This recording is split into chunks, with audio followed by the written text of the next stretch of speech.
మెదక్ జిల్లా నర్సాపూర్ నియోజకవర్గం సీతారామపురం గ్రామంలో సీతారాముల కళ్యాణ మహోత్సవం వేద బ్రాహ్మణుల మధ్య అంగరంగ వైభవంగా నిర్వహించారు। ఈ సీతారాముల కళ్యాణ మహోత్సవంలో Narsapur MLA Sunitha Laxma Reddy, Narsapur municipal chairman Ashok Goud, చుట్టుపక్కల గ్రామాల ప్రజలు పెద్ద సంఖ్యలో తరలివచ్చి స్వామివారి కళ్యాణ మహోత్సవంలో పాల్గొనడం జరిగింది।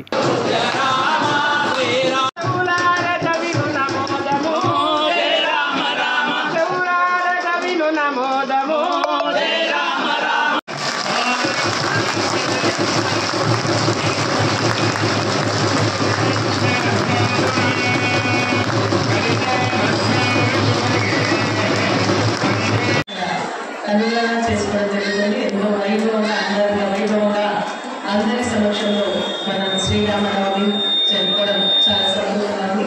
ప్రతి సంవత్సరం కూడా దాన్ని కార్యక్రమాన్ని ఆహ్వానించడానికి ఆలయ కమిటీ సభ్యులందరికీ, పంతులందరికీ కూడా నైట్ పండితులు కూడా వాళ్ళందరికీ మీ అందరికీ పేరు పేరు నమస్కారం తెలియజేస్తూ నేను ఎక్కువ మాట్లాడడం ఇక్కడ స్వామి ఆశీర్వాదం అందరిపై ఉండాలని, మనం ఏదైనా కావాలనుకుంటే, మనకి ఏదైనా రక్ష కావాలనుకుంటే ఫస్ట్ శ్రీరామ రక్ష అంటారు।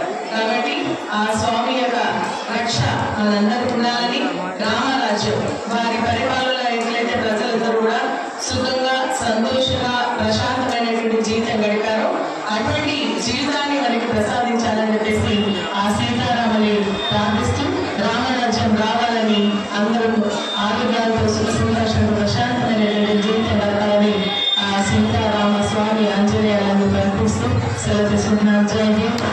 మరిన్ని అప్డేట్స్ కోసం మా ఛానల్ని సబ్స్క్రైబ్ చేయండి।